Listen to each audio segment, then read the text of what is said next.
আমরা তো এই মাসের শুরুর দিকে জানতে পারলাম যে মোস্তাফিজুর রহমানকে আইপিএল থেকে বাদ দেওয়া হয়েছে।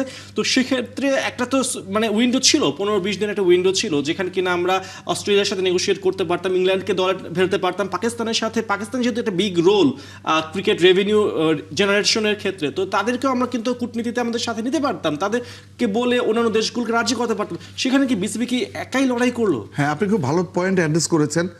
বিসিবি লড়াইটা একা করেছে, পাশে পেয়েছে শুধু পাকিস্তানকে। এখানে কিন্তু আপনি যে বললাম না, ক্রিকেট ডিপ্লোমেসির একটা ঘাটতি আমি দেখছি। আমাদেরকে বলা হয় বা বাংলাদেশের সবাই ধরে নেয়, যেহেতু আমাদের যে বোর্ড প্রেসিডেন্ট আমিনুল ইসলাম বুলবুল, উনি দীর্ঘদিন ধরে আইসিসিতে চাকরি করেন। তো চাকরি করার কারণে ওনার আইসিসির যে বিভিন্ন যে বোর্ড ডিরেক্টর, তাদের সাথে ওঠা বসা আছে, খুবই স্বাভাবিক। এবং উনি আমাদের কাছ থেকে মানে আইসিসি থেকে বাংলাদেশের হয়ে সর্বোত্তম সুযোগ সুবিধা নিবে, সেটি আমরা ধারণা করে নিচ্ছিলাম।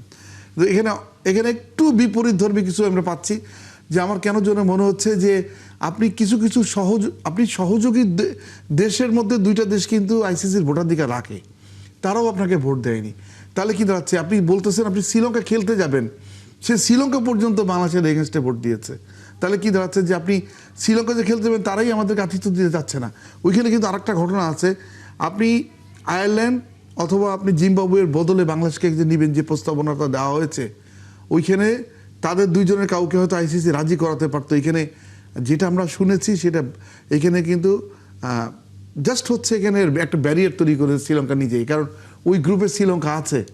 শ্রীলঙ্কা বাংলাদেশকে কোনোভাবেই চাচ্ছে না, কারণ শ্রীলঙ্কার সাথে ক্রিকেটিং রিলেশনটা আমাদের 2018 সাল থেকে কিন্তু একটু পড়তির দিকে। আমাদের কিন্তু প্রচুর বাইলেটারাল সিরিজ, আপনি মেয়েদের বলেন, ছেলেদের বলেন, এজ গ্রুপের বলেন, সব জায়গায় বাইলেটারাল সিরিজ সবচেয়ে বেশি শ্রীলঙ্কার সাথে হয়। তারপরও নিধাস কাপ T20 থেকেই শুরু হয়েছে শ্রীলঙ্কার সাথে আমাদের একটা বৈরী সম্পর্ক।